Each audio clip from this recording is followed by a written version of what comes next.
రాష్ట్ర వ్యాప్తంగా కూడా కేవలం తెలుగుదేశం పార్టీకి చంద్రబాబు నాయుడు గారికి ఓటు వేయలేదు అన్న ఒకే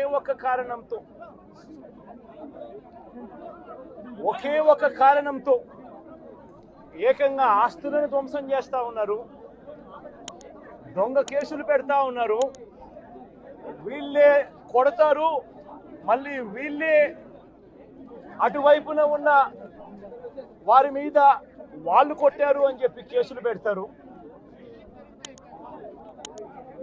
ఇంతటి దారుణంగా ఈరోజు రాష్ట్రంలో పరిపాలన సాగిస్తా ఉన్నారు. నేను అడుగుతా ఉన్నా, ప్రజలు ఎందుకు నీకు ఓటేశారు చంద్రబాబు నాయుడు గారు అని చెప్పి ఫస్ట్ చంద్రబాబు నాయుడు ఆలోచన చేయాలి. ఒకవైపున వైఎస్ఆర్ కాంగ్రెస్ పార్టీ ప్రజల్లో వ్యతిరేకత వల్ల ఓడిపోలేదు, ప్రజలకు మంచి చేసి ప్రజలకు మంచి చేసి వైఎస్ఆర్ కాంగ్రెస్ పార్టీ ఓడిపోయింది. ఎందుకు ఓడిపోయింది అని అంటే చంద్రబాబు నాయుడు చేసిన మోసపూరిత హామీలకు ప్రజలు కాస్తో కూస్తో కొద్దిగా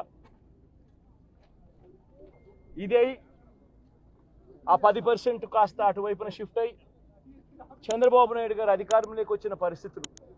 మరి చంద్రబాబు నాయుడు అధికారంలోకి వచ్చిన తర్వాత ఈరోజు రైతులకు ఇస్తానన్న రైతు భరోసా 20,000 రూపాయలు ప్రతి రైతన్నకి ఇస్తానన్నాడు.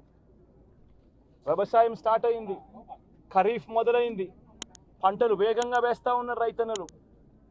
ఇంతవరకు రైతు భరోసా 10,000-20,000 రూపాయలు ఇస్తానన్న దానికి అతి గతి లేదు. బడులు మొదలయ్యాయి.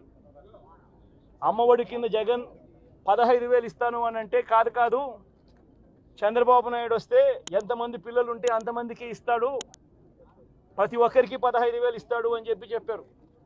రాష్ట్రంలో 1 కోటి మందికి పైగా పిల్లలు బడియీడు పిల్లలు ఉన్నారు. బడులు స్టార్ట్ అయ్యాయి. ఆ ప్రతి తల్లి కూడా అడుగుతూ ఉంది, తల్లికి వందనం అని పేరు పెట్టావు, అమ్మఒడి అనే పథకాన్ని పేరు మార్చావు, మరి ఆ డబ్బులు ఏమైనాయని చెప్పి గవర్నెన్స్ మీద కాస్త ధ్యాస పెట్టి ఆ తల్లులకు ఇచ్చే డబ్బులు ఇచ్చే కార్యక్రమం చూడండి. రైతులకు ఇచ్చే రైతు భరోసా 20,000 ఇస్తామన్నారు, ఇచ్చే కార్యక్రమం చూడండి. ప్రతి అక్క చెల్లెమ్మకు 18 ఏళ్ళు పైబడిన ప్రతి అక్క చెల్లెమ్మకు ప్రతి ఒక్కరికి 1,500 రూపాయలు ఇస్తామని చెప్పారు. అంటే సంవత్సరానికి 18,000 రూపాయలు. రాష్ట్రంలో 4,12,00,000 మంది ఓటర్లు ఉండారని చెప్పి మొన్ననే లెక్కలు తేలాయి. అందులో దాదాపుగా 2,10,00,000 మంది మహిళా ఓటర్లే. అంటే అందరూ 18 సంవత్సరాలు నిండిన మహిళా ఓటర్లే. మరి 2,10,00,000 మంది ఈ మహిళా ఓటర్లందరూ కూడా 18 ఏళ్ళు నిండిన ఈ మహిళా ఓటర్లందరూ కూడా వీళ్ళందరూ కూడా ఈరోజు అడుగుతా ఉన్నారు, 1,500 రూపాయలు ప్రతి నెల ఇస్తానన్నావు, ఏమైంది ఈ 1,500 రూపాయలు ఇచ్చే కార్యక్రమాలు అని చెప్పి అడుగుతా ఉన్నారు. వాటి మీద ధ్యాస పెట్టే కార్యక్రమం చంద్రబాబు నాయుడు చేయాలి. ఇవేవి కూడా చేయకుండా ప్రతి ఒక్కరూ కూడా వాళ్ళ స్థాయిలో రెడ్ బుక్స్ అని చెప్పి రెడ్ బుక్లు పెట్టుకొని ఉన్నారు.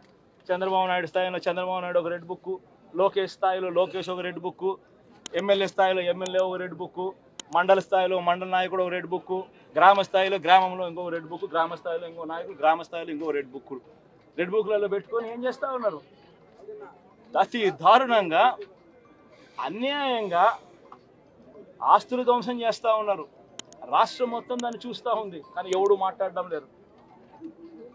దొంగ కేసులు పెడతా ఉన్నారు, పోలీసులు ప్రేక్షక పాత్ర పోషిస్తూ ఉన్నారు.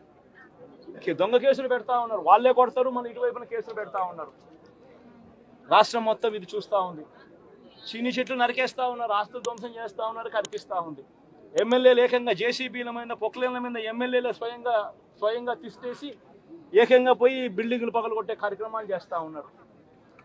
ఇంతటి దారుణంగా నిజంగా చేస్తూ ఉన్నారు అని అంటే ఎల్లకాలం ప్రభుత్వం మీది కాదు, ఎల్లకాలం రోజులు మీయే ఉండవు చంద్రబాబు, అది గుర్తుపెట్టుకో.